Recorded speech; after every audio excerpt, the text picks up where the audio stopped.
Heroin. It is a drug that can lead to a lifelong addiction. And it's becoming more of a problem not only across the nation, but right here at home.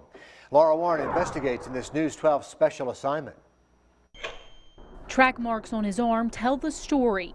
A life of addiction leaving deep scars that sleeves can't hide. Had lost my family, had lost the relationship with my wife.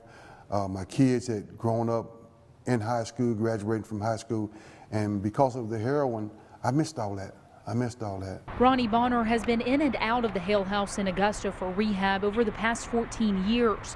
He makes this trip almost every day because he knows any day he could slip back into addiction. The first time I came in treatment, I was the only person in here for heroin, and this was in 2000. But now there are a great deal of young people coming in that have experimented with heroin. Drug investigator Allan Rollins has seen a jump in heroin cases in the past 6 months. A lot of these cases we made are people that have served their time in prison, gotten out, gotten back in business, and been arrested almost immediately after getting back into the business. It's a trend that worries Ronnie Bonner, who knows firsthand how hard it is to break an addiction to heroin. I didn't believe it could happen to me. And it did. And that's the hardest thing to get across to younger people today.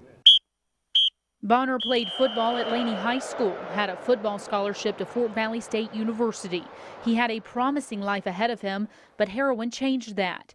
As time went on, he craved more of that feeling, tempting fate, shooting up more. A friend of mine that was in the military also found me in the latrine, and my feet were sticking out, and he looked over, and because I had been gone a while, we were in the same room, and I had a needle syringe in my arm.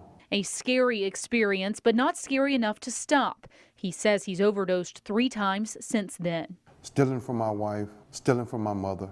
I was a grown man going in a pocketbook, stealing money, going to any extremes to get it. He hasn't used in 4 years, but every day is a battle, a small victory in a lifelong road to recovery. The heroin on the streets now is more powerful, more deadly, and more addictive. And investigators say they're seeing even more cases. We went for several years with heroin being an outskirts kind of drug. You'd see one case once in a while. In the last year, we've come up with probably 15, 20 cases in the past year. So why heroin and why now? One theory is because state and federal governments have been cracking down on prescription drug abuse and doctors who prescribe addictive painkillers not for medical use, but to patients willing to pay to get that high. We've had some people in the past that when Oxycontin was so hot and strong, it's because they couldn't get their hands on heroin, is what they told us. Now with heroin circulating again in the CSRA, Ronnie worries others will make the worst mistake of their life and try heroin, thinking they can be stronger than the drug. It happened exactly the way they say it happens, and I just didn't believe it when I heard it.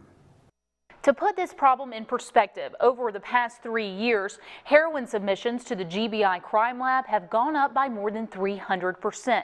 They received just 276 units of the drug back in 2011. This year, they've already gotten 863.